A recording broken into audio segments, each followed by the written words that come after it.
This conference will now be recorded. Welcome to the NSHSS Global Student Voices series. Today is part 2 of in-person versus virtual learning. During this session, we will be chatting about our experiences during the semester so far. I'm Delaney, and I go to Coal Valley Christian School in Meridian, Idaho. And I have been a member of NSHSS for about 8 months now and an ambassador since the October applications got sent in. And then if you'd like to introduce yourself, Deborah.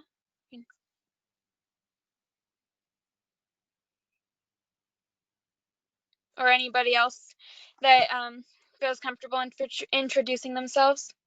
I'll go. Can you hear me? Yeah. I am Nellie. I'm a sophomore at Byron Nelson High School in Trophy Club, Texas. I became an ambassador. I'm pretty sure it's in August, and then I became an ambassador. I became a member in late August, and then an ambassador during the October applications. So yeah.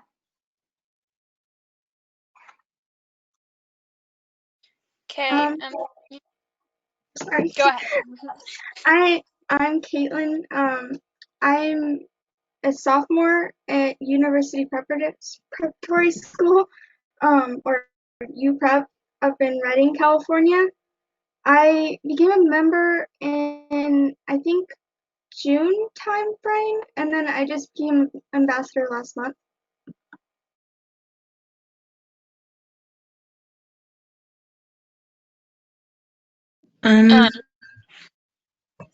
Can I go? Yeah, go ahead.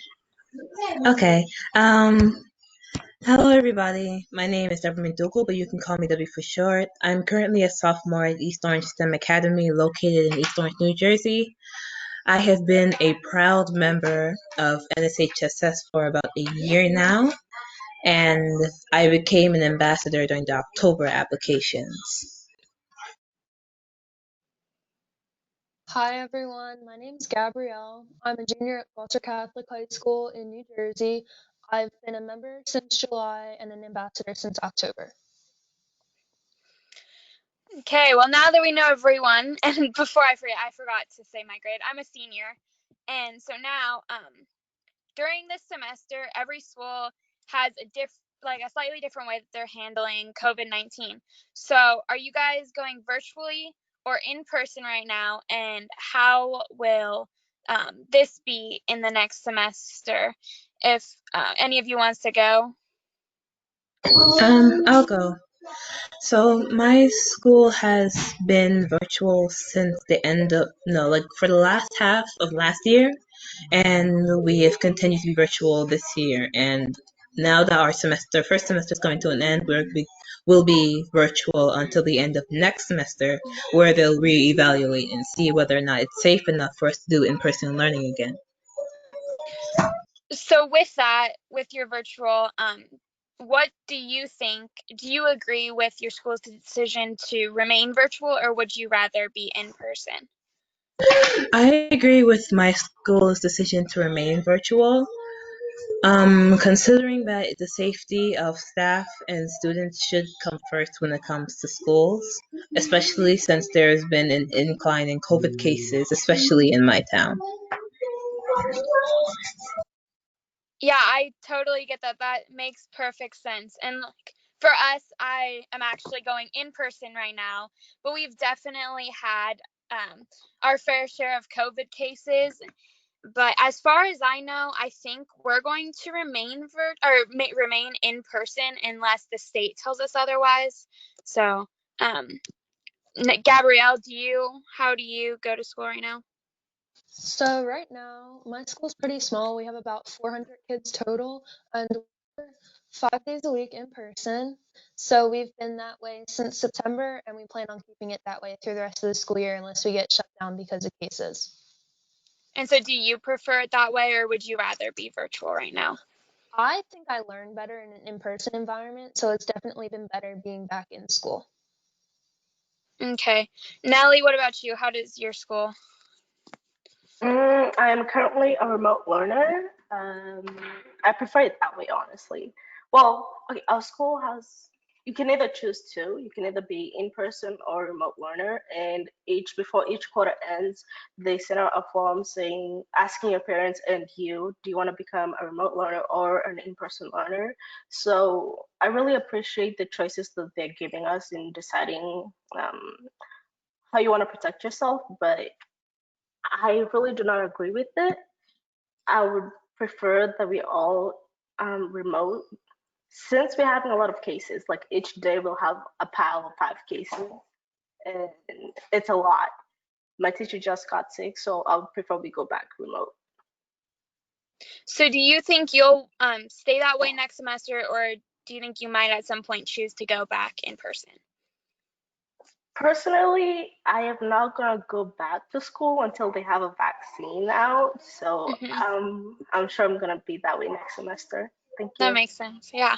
And Caitlin, how's your school handling Um, this? my school is you can either be distance learning or in person. I'm in person just because our school's taking a lot of precautions. We have like lanes in the hallways and 6 feet markers. Right now, actually, we just got switched to distance learning for until after Thanksgiving break, because our school, with us being in person, they're being really strict on if we get, I think, over 2 or 3 cases, they immediately send everyone virtual, which actually for me is kind of frustrating because it's the constant switch between the two, but I think it's pretty good. Yeah, that does sound crazy. Would you change anything about how your school is handling it? I think I would try to, with the rise in cases that we're having, I think I would try to decide between one of them Hmm. because this is the third time we've had to switch, and it's like getting frustrating for everyone. Hmm. Yeah. Okay. And then, um, Gabrielle, how has your perspective on learning and how students learn changed during this school year? So I mean, obviously, because we're still in person, not a ton has changed, but because of the precautions in place, we can't really do a lot of group assignments, and we're not really doing like any labs or anything like that. So I think that was definitely like a big learning curve, especially in the beginning of the year, because a lot of people I think learn better when they're like in a group or they're doing like hands-on demonstrations, and now we're kind of just relying on like textbooks. Yeah, that can be a hard transition, and I think like the different learning from virtual learning to in person is completely different, and like sometimes people don't learn things in virtual when they did in person or vice versa, so that can be hard. And so for Deborah and Nellie, who are doing virtual learning, what are the biggest challenge for you guys with the virtual learning? Um, the biggest challenge for virtual learning, I would say, would have to be replacing the learning environment that we once had. Being in a classroom with other students and a teacher, like actually being in person, really adds a certain feeling to your education, which is something that's hard to replace in the virtual setting.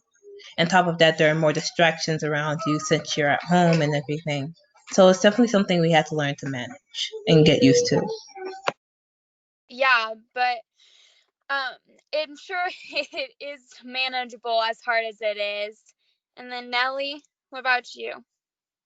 I'll probably say the biggest challenge of being a virtual learner is constructing motivation for yourself, even if Hmm. like the courses are hard. In a perspective of being a remote learner, you're gonna learn that you'll have to like teach yourself most of the things, and you're not gonna have a teacher who's gonna be guiding you and supporting you throughout the whole way. So at the end of the day, you're gonna have to be like your own teacher and your own cheerleader, supporting yourself, teaching yourself, so that you can keep up with the rest of the people who are in school. So yeah. Yeah, that does take a lot of motivation. Well, hopefully your guys' motivation is able to keep going. And then, so what is the biggest challenge, Caitlin and Gabrielle, for you guys with in-person learning? I think being like it's kind of a temptation thing when you're with your friends to want to take off your mask and be really close to each other, like how it was. So it's like you have to stop yourself a lot because I know with me, I'm really huggy with my friends and I want to go hug my friends, and I'm like, at the same time, I'm like, I can't do that now. Yeah, that does sound hard. It is a weird transition going from what we're used to these new COVID circumstances. And then Gabrielle, what is the hardest thing for you? For me, the hardest thing is honestly just like being able to fully transition and like as Caitlin said, if we get cases, we close down for 2 weeks. So we've had cases before and we've had to shut down, and like that was especially a big transition from going every day in person to like everyday virtual, and it was a big learning curve for like the teachers and the students. So we were kind of like falling behind from where we should have been. Yeah, that is a huge transition. Luckily, we shut down for 1 week at a time, but other than that, we've been able to stay open. But I think the biggest challenge with that for me personally is the fact that you don't get to have um, all the normal interactions that you would between teachers and students, especially for me being new to my school this year. So that's hard. But on the bright side, at least I'm in school. And so then for everyone, so two positive things that have happened in 2020 it are whoever wants to go. Two of the positive things that come from COVID being locked down due to COVID-19, I would have to say is I learned to appreciate what I used to be taking for granted, such as the the company of friends and things that we used to not think as a big deal. I also learned to be grateful that my family is still here, considering that over 250,000 people have died, and those were family relatives of someone else. So I just learned to be grateful. That's a good thing to learn. I'm glad you got that takeaway from all of this. Following up with Deborah, I would also say family value. I've gotten a lot of family time in this quarantine time, and I'm also glad that we're all healthy. Yeah, it's it has been hard being healthy during the COVID crisis and having a positive mindset. So my family being there and supporting me and being that rock that I need to like stay mentally healthy is a positive thing that has happened to me. I'm glad you have that support system within your family. That's a good thing to have. For me, one of the major things I learned was like being able to manage your time, because before COVID, I was going to school and then participating in multiple different like clubs and sports teams. So I was always running. And then once quarantine happened, like everything shut down. So then I had to find out how to manage my time with like a new schedule. So it taught me a lot about like how to manage my time and my assignments, which will help me in college. And as everybody else has said, it's been a big deal for like spending time with your family and like seeing them more than you usually would. Yeah, those are some pretty big things to have accomplished. I like what everybody else said. Definitely, the family stuff has been a big thing. I've also had to do like when we've been switching to distance learning. I have a hard time like self-discipline kind of thing. Like I have to make sure I do my work. There's not a teacher in that classroom saying, "Oh, you got to turn this in. You got to turn this in." I have to keep it in my mind that I'm doing that. Definitely. Yeah, it's a interesting thing to have to remember, not having that reminder. For me, two positive things that have happened for me.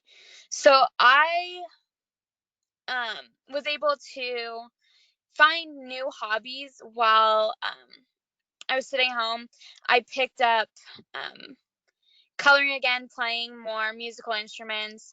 And then another positive would definitely be spending time with family, because even though like I've moved schools, I'm still where I can see my family, as long as we're safe within the COVID restrictions, to be able to be with them and spend time with them. So that was a positive. And then for any of you, what would be some advice that you would give to students who are struggling in school this year?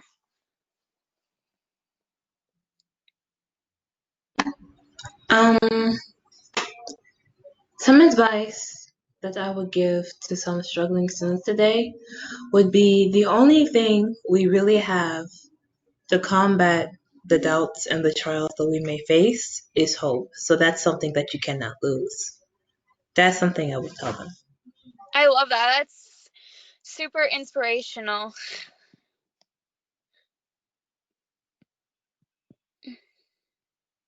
I mean, for me, this kind of goes for anybody who's in school, whether it's in person or virtual. You definitely want to make sure you're staying safe and staying healthy.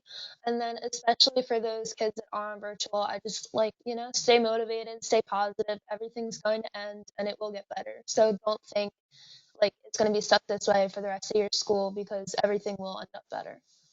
Yeah, that's definitely something we all need to remember.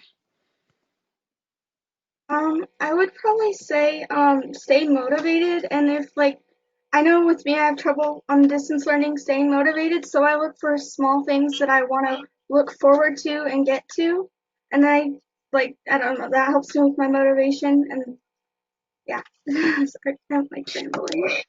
Yeah, no, that's a good tip. Start with small things that you can get done, and then move from there. Okay, this is gonna sound cliche, but I'm gonna tell everyone, your health matters first, not your friends, your followers, or being cool. Your health matters the most. So stay protected, stay safe, and keep the faith and the hope alive, because you're gonna need it if you're gonna survive this chaotic year. So yeah. Yeah, that is super important.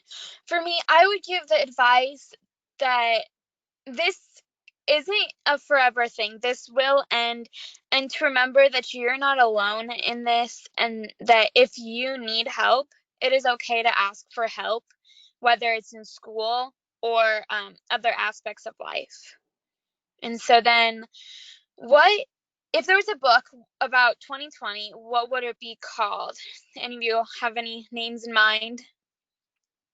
I have been thinking about this, and I would call the book The Zoomies, because we've been doing a lot of Zooms for school since this COVID lockdown, so I would definitely call it The Zoomies. That's a pretty good name.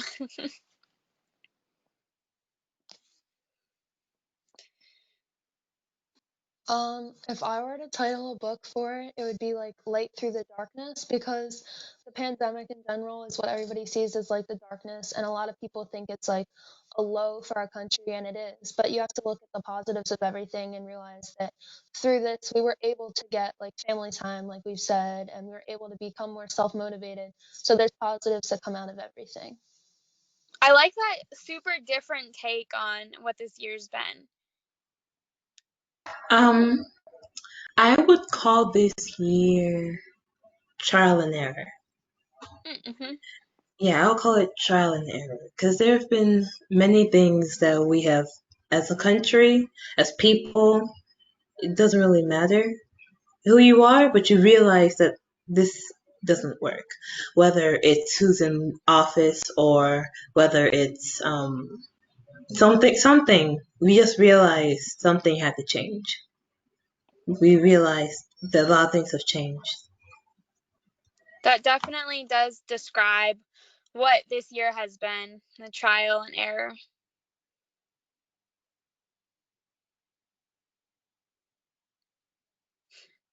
Okay, well, so I've been thinking about a book title, and that's a hard one for me. But I think personally, I think it'd be a fun book.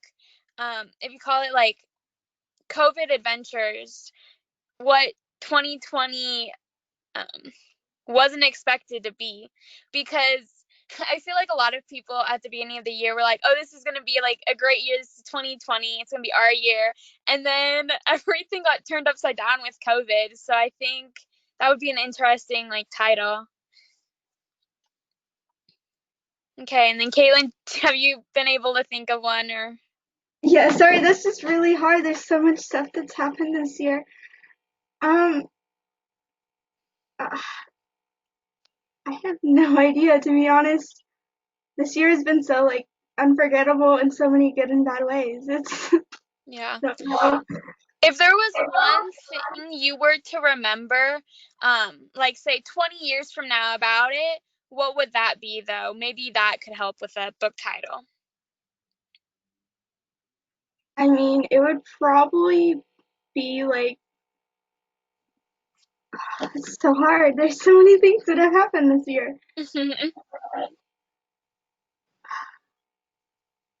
I mean, this year started out as a really big year for my family because my dad had just retired last year and we finally got a house. But then there's like the pandemic hit. I honestly couldn't tell you. Okay, well, on that note then, well, thank you for listening and for good conversation, and goodbye. Thank you for the